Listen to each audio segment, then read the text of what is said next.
Hi hello friends, आज गुरुपौर्णिमाच्या तुम्हा सर्वांना खूप खूप शुभेच्छा. इथे ना मुलांना डब्याला द्यायला मी वांगी भाजायला ठेवली होती आणि कुरडयाची भाजी बनवली होती. तर ही वांगी ठेवली होती भाजायला. त्यानंतर माझ्या 2 भाकरी झाल्याच्या नंतर मी इथे कुरडयाची भाजी करायला घेतलेली. तर तव्यावरच केली होती, थोडीच करायची होती. मग दोन पळ्या तेल टाकलं आणि कुरडई अगोदरच पाण्यात भिजत ठेवलेली होती. त्यानंतर थोडंसं जिरं, मोहरी आणि कांदा तेलात छान परतून घेतला आणि वरतून हळद, तिखट, मीठ टाकलं आणि खूप छान लागते. हिरवी मिरची जरी टाकली तरी खूप छान लागते आणि शेंगदाणे टाकले तरी पण छानच लागते. लाईट गेल्यामुळे हिरवी मिरची काढली मी, लाल तिखटच टाकलं.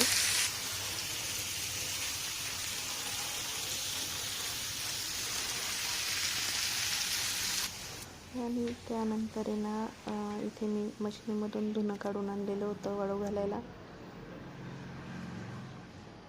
घालायचं होतं.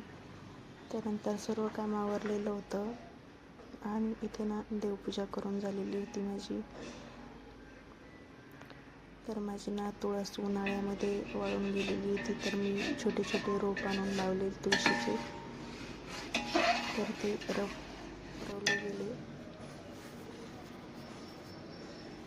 तर इथे दूध ठेवलं होतं आठवायला. असंच बाहेर पाऊस सुरू होता आणि गुरुपौर्णिमेचं काहीतरी गोड पदार्थ करावं असं म्हणून दूध ठेवलं होतं आठवायला.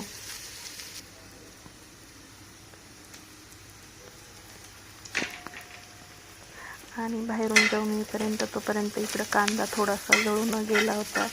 दूध खाली लागू नये म्हणून बाहेर गेले तोपर्यंत इकडं कांदा जळाला आणि तिकडं दूध पण खाली लागलं होतं.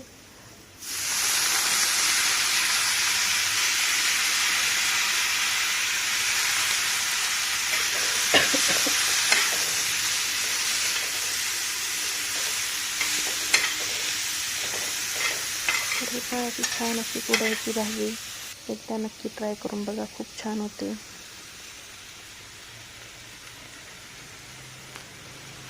मुलांना डब्याला द्यायला पण सोपं. त्याचा वाटला आजचा व्हिडिओ नक्की चॅनलला सबस्क्राईब करा आणि लाईक करा.